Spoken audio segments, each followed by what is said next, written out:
Oh, galing mo, JJ, ah. Siyempre, basta pagdating sa mga gadgets and about techs, I got you.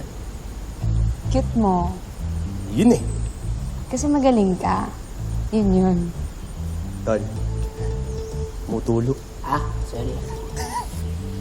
Okay, since we already confirmed that lahat ng nanakawan na bahay may RoboVac, we'll just wait for Skylar's update kung compromised talaga ang mga units nila. Do you really think you could trust that guy? I mean, it looks sketchy. No. Kaya nga pinabaklas ko yung unit para makita natin. Chinek ko rin yung SD card ng RoboVac na yan. Eto. May mga kopya ng video ng buong bahay. Teka.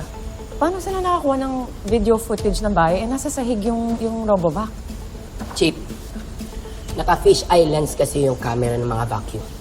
Kaya ganun. Yeah, and that is why it's so easy for robbers to rob the houses dahil ginagamit nila itong RoboVac as their spy cam. Di ba? Matalino na rin sila. Grabe, no?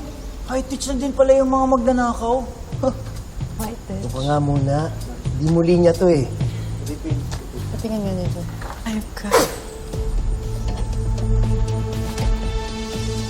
Galing mo, JJ. Ang tanong, saan binabato yung mga na-scan na footages ng RoboVac na yan?